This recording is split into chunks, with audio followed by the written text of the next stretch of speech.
خوش آمدید۔ آج ہم ایک ایسے موضوع پر بات کر رہے ہیں جو شاید ہم سب نے کبھی نہ کبھی محسوس کیا ہے۔ جی، وہ احساس کہ تاریخ خود کو دہرا رہی ہے۔ ہم دیکھتے ہیں کہ قومیں، کمپنیاں، یہاں تک کہ لوگ بھی وہی غلطیاں کرتے ہیں جو ان سے پہلے والے کر چکے ہیں۔ سوال یہ ہے کہ ایسا کیوں ہے؟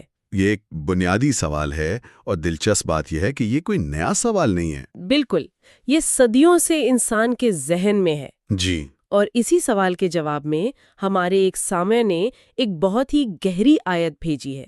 یہ قرآن مجید کی سورۃ الاعراف کی آیت نمبر 100 ہے۔ اچھا، اور یہ آیت کمال ہے کہ صرف چند الفاظ میں تاریخ، انسانی نفسیات اور قوموں کے عروج و زوال کا پورا قانون سمیٹ لیتی ہے۔ بالکل۔ ہمارا مقصد آج اس کا کوئی روایتی ترجمہ یا تفسیر کرنا نہیں، بلکہ اسے کھول کر یہ دیکھنا ہے کہ یہ آج ہماری زندگیوں پر کیسے لاگو ہوتی ہے۔ آئیے پہلے اس آیت کو سنتے ہیں۔ جی، ہاں۔ اوم یہدہ الذین یرثون الارض من بعد اہلہا ان لو نشاء اصبناہم بذنوبہم ونطبع علی قلوبہم فہم لا یسمعون۔ چلیں اس کے ہر حصے کو سمجھنے کی کوشش کرتے ہیں۔ ضرور۔ آیت کا آغاز ہی ایک چونکا دینے والے سوال سے ہوتا ہے نا، اولم یہد للذین یرثون الارض من بعد اہلہا، یعنی کیا ان لوگوں کی رہنمائی نہیں ہوئی جو زمین کے وارث ہوئے اس کے پہلے رہنے والوں کے بعد؟ جی، جب میں یہ سنتی ہوں نا کہ زمین کے وارث، تو میرے ذہن میں بڑی بڑی سلطنتیں آتی ہیں، بادشاہ، فاتحین۔ کیا یہاں بات صرف انہی کی ہو رہی ہے؟ دیکھیے یہ ایک بہت عام تاثر ہے، لیکن آیت کا دائرہ اس سے کہیں زیادہ وسیع ہے۔ زمین کا وارث ہونا صرف جغرافیائی حکمرانی نہیں ہے۔ اچھا، یہ ہر اس نسل کے لیے ہے، ہر اس تہذیب، ہر ادارے، یہاں تک کہ ہر اس فرد کے لیے ہے جو اپنے سے پہلے والے کی جگہ لیتا ہے۔ مطلب جیسے ایک نئی مینجمنٹ کسی کمپنی کو سنبھالتی ہے؟ بالکل، وہ اس کمپنی کی وارث ہے۔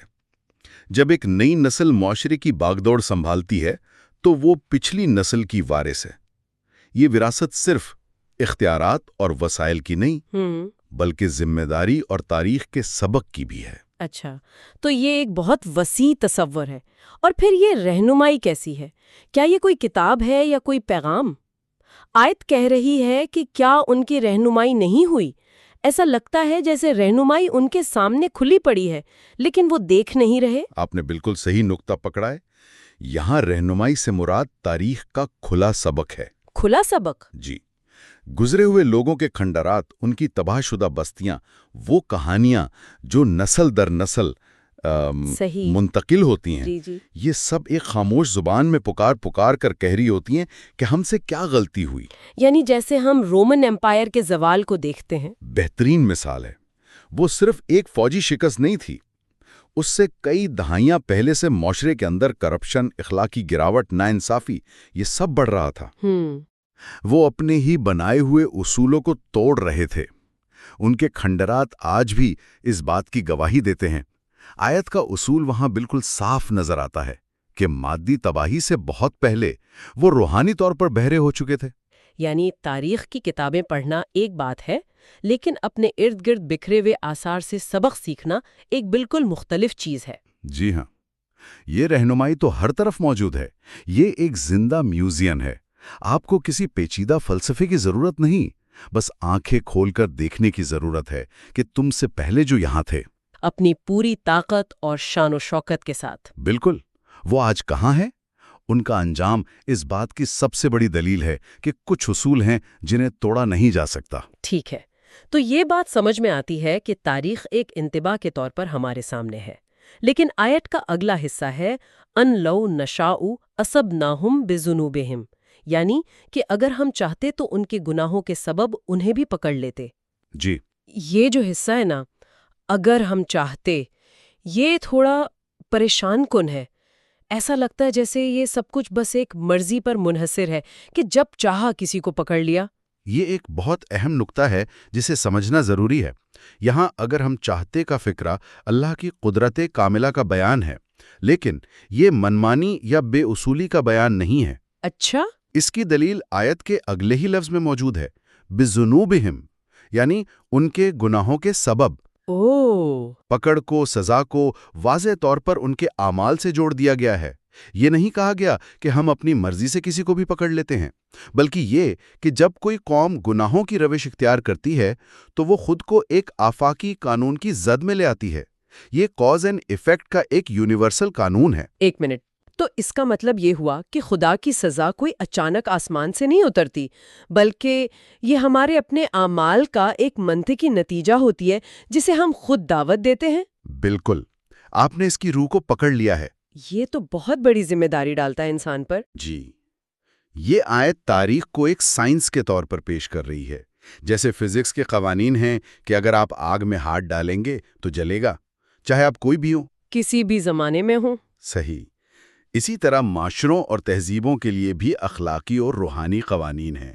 جب کوئی قوم اجتماعی طور پر ظلم، ناانصافی اور حق سے منہ موڑنے کی رائے اختیار کرتی ہے تو وہ زوال کے اسباب خود پیدا کرتی ہے۔ اور اللہ کی پکڑ انہی اسباب کے نتیجے کے طور پر آتی ہے۔ جی، یہ کوئی اچانک ہونے والا واقعہ نہیں ہوتا۔ اسے ہم آج کی دنیا میں بھی دیکھ سکتے ہیں۔ جب کوئی بڑی کمپنی اپنے صارفین کو دھوکہ دینا شروع کر دے یا اندرونی کرپشن کو نظر انداز کرے تو اس کا زوال راتوں رات نہیں ہوتا۔ پہلے اس کی ساکھ خراب ہوتی ہے، پھر اعتماد ختم ہوتا ہے اور آخر کار وہ مارکیٹ سے باہر ہو جاتی ہے۔ اسے معیشت نے سزا نہیں دی، اس نے معیشت کے اصولوں کو توڑا اور اس کا نتیجہ بھگتا۔ بہترین مثال ہے۔ یہ آیت یہی بتا رہی ہے کہ جن اصولوں کے تحت پچھلی قومیں ناکام ہوئیں وہی اصول آج بھی کام کر رہے ہیں۔ تم کوئی انوکھے نہیں ہو کہ تم وہی کام کرو اور تمہارا انجام مختلف ہو۔ یہ وجہ اور نتیجے کا تعلق تو سمجھ میں آتا ہے، لیکن آیت یہاں ختم نہیں ہوتی، بلکہ یہ ایک ایسی کیفیت کی طرف اشارہ کرتی ہے جو شاید کسی بھی مادی سزا یا زوال سے زیادہ خوفناک ہے۔ جی، آیت کا آخری حصہ ہے وَنَطْبَعُ عَلَىٰ قُلُوبِهِمْ فَهُمْ لَا يَسْمَعُونَ، یعنی اور ہم ان کے دلوں پر مہر لگا دیتے ہیں پس وہ سن نہیں سکتے۔ یہ دل پر مہر لگ جانا، یہ سننے میں ہی بہت حتمی اور ناقابل واپسی لگتا ہے۔ اس کا کیا مطلب ہے؟ یہ اس پوری کہانی کا آپ کہہ سکتے ہیں کہ الموناک کلائمیکس ہے۔ یہ سزا کا آخری اور سب سے خطرناک مرحلہ ہے۔ اور یہ سمجھنا بہت ضروری ہے کہ یہ کیفیت اچانک نہیں آتی، یہ ایک طویل عمل کا نتیجہ ہے۔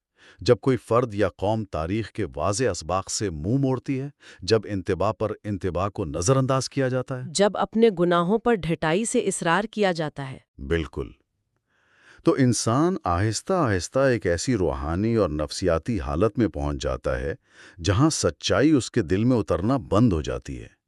دل پر مہر لگنے کا یہی مطلب ہے۔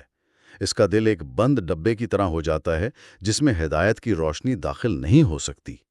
ایک منٹ، کیا یہ کیفیت کچھ ویسی نہیں ہے جسے آج کل کی نفسیات میں کنفرمیشن بائس یا ایکو چیمبر کا نام دیا جاتا ہے؟ یہ ایک بہترین اور بہت ہی برمحل موازنہ ہے، جہاں انسان صرف وہی سنتا اور دیکھتا ہے جو وہ سننا اور دیکھنا چاہتا ہے۔ وہ ہر اس آواز، ہر اس حقیقت کو مسترد کر دیتا ہے جو اس کے نظریات سے ٹکراتی ہو، چاہے وہ کتنی ہی سچی کیوں نہ ہو۔ بالکل صحیح سمت میں سوچا آپ نے۔ آیت کا اختتام فَهُمْ لَا يَسْمَعُونَ یعنی پس وہ سن نہیں سکتے پر ہوتا ہے۔ یہاں سننے کا مطلب کانوں سے آواز کا ٹکرانا نہیں ہے۔ اچھا، کیونکہ یہ لوگ سن تو رہے ہوتے ہیں، ان تک بات پہنچ رہی ہوتی ہے، لیکن وہ سمع یعنی سمجھ کر قبول کرنے والے سننے سے محروم ہو جاتے ہیں۔ ان کے لیے نصیحت کی بات ایک بے معنی شور بن کر رہ جاتی ہے۔ ان کے کانوں، آنکھوں اور دل کے درمیان جو تعلق ہوتا ہے وہ ٹوٹ جاتا ہے۔ سگنل آ رہا ہے لیکن ریسیور خراب ہو چکا ہے، اور وہ ریسیور انہوں نے خود خراب کیا ہے۔ تو سب سے بڑی سزا مادی تباہی نہیں، بلکہ ہدایت کو سمجھنے اور قبول کرنے کی صلاحیت سے محروم ہو جانا ہے۔ جی ہاں، کیونکہ جب یہ صلاحیت ہی ختم ہو جائے تو واپسی کے تمام راستے بند ہو جاتے ہیں۔ انسان اپنی اصلاح کی امید ہی کھو بیٹھتا ہے۔ آپ نے بالکل صحیح نتیجہ نکالا۔ مجھے یاد ہے ایک بار میں کسی قدیم شہر کے کھنڈرات میں کھڑا تھا۔ وہاں کی ٹوٹی ہوئی دیواروں اور خالی گلیوں کو دیکھ کر ایک عجیب سی وحشت ہوتی ہے۔ آپ سوچتے ہیں یہاں بھی کبھی زندگی تھی، کہے تھے، منصوبے تھے۔ جی، اور وہاں کھڑے ہو کر یہ آیت ذہن میں گونج رہی تھی کہ ان کی مادی تباہی تو بعد میں آئی، اصل تباہی تو تب ہوئی ہوگی جب انہوں نے سچ سننا بند کر دیا تھا، جب ان کے دلوں پر مہر لگ گئی تھی۔ تو مادی عذاب تو ایک وقتی چیز ہے، لیکن دل پر مہر لگ جانا ایک دائمی محرومی ہے۔ تینوں حصوں کو جوڑ کر دیکھیں تو یہ آیت ایک مکمل کہانی بیان کرتی ہے۔ ایک نسل آتی ہے، وہ اپنے سے پہلے والوں کے انجام کو اپنی آنکھوں سے دیکھتی ہے۔ یہ تاریخ کی رہنمائی ہے۔ صحیح۔ پھر انہیں خبردار کیا جاتا ہے کہ اگر تم نے بھی وہی غلطیاں کی تو تمہارا انجام بھی وہی ہو سکتا ہے، کیونکہ اصول سب کے لیے ایک ہے۔ بالکل۔ اور اگر وہ اس انتباہ کو مسلسل نظر انداز کرتے ہیں تو آخر کار وہ اس مقام پر پہنچ جاتے ہیں جہاں ان کے دلوں پر مہر لگ جاتی ہے اور وہ سچائی کو سننے کی صلاحیت ہی کھو بیٹھتے ہیں۔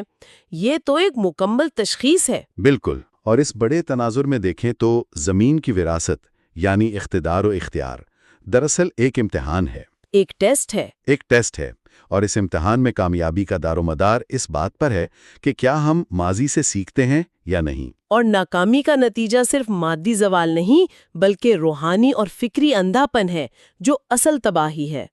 اصل ناکامی امتحان میں فیل ہونا نہیں بلکہ اس قابل بھی نہ رہنا کہ آپ سوالیہ پرچہ پڑھ سکیں۔ یہ واقعی بہت گہری بات ہے۔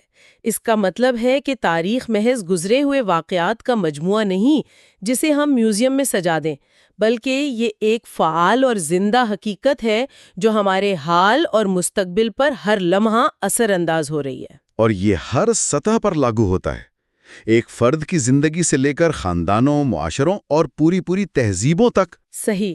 جو بھی اپنے ماضی کی غلطیوں سے نہیں سیکھتا وہ انہیں دہرانے پر مجبور ہوتا ہے، لیکن قرآن اس سے ایک قدم آگے جا کر بتا رہا ہے کہ اس دہرانے کا نتیجہ صرف مادی نقصان نہیں بلکہ روحانی موت ہے۔ روحانی موت ہے، دل کا سخت ہو جانا اور حق سے بہرا ہو جانا۔ آج کی اس گفتگو کا خلاصہ اگر چند نکات میں کیا جائے تو میرے ذہن میں 3 اہم باتیں آ رہی ہیں۔ جی۔ پہلی یہ کہ تاریخ محض قصے کہانیاں نہیں بلکہ آنے والی نسلوں کے لیے ایک واضح ہدایت اور رہنمائی کا ذریعہ ہے جو ہمارے چاروں طرف بکھری پڑی ہے۔ بالکل صحیح۔ جے میں ہوتا ہے یہ وجہ اور نتیجے کا ایک آفاقی قانون ہے۔ جی ہاں۔ اور تیسری اور سب سے اہم بات یہ کہ انتباہ کو مسلسل نظر انداز کرنے کا سب سے خطرناک نتیجہ مادی تباہی نہیں بلکہ دلوں کا سخت ہو جانا اور سچائی کو سننے اور سمجھنے کی صلاحیت کا ختم ہو جانا ہے۔ یہ تینوں نکات اس آیت کے پیغام کا بالکل صحیح نچوڑ ہیں۔ اس گفتگو کے اختتام پر میں سامعین کے لیے ایک سوال چھوڑنا چاہتی ہوں جس پر ہم سب کو سوچنا چاہیے۔ ضرور۔ آیت کا اختتام اس پر ہوتا ہے کہ پس وہ سن نہیں سکتے۔ آج کی دنیا میں جہاں معلومات، آوازوں، نوٹیفیکیشنز اور آراؤں کا ایک نہ ختم ہونے والا شور ہے، کسی پیغام کو حقیقی معنوں میں سننے اور اس کی گہرائی کو سمجھنے کا کیا مطلب ہے؟ اور اس شور کے دور میں کوئی شخص اپنے دل کو اس مہر سے کیسے بچا سکتا ہے جس کا ذکر اس آیت میں کیا گیا ہے؟ یہ آج کے دور کا شاید سب سے اہم سوال ہے اور اس کا جواب ہم سب کو اپنے اندر تلاش کرنا ہے۔ ہمیں امید ہے کہ آج کی یہ گفتگو آپ کے لیے سوچ کے نئے دروازے کھولے گی۔ اس گہری اور فکر انگیز آیت پر ہمارے ساتھ غور کرنے کا بہت شکریہ۔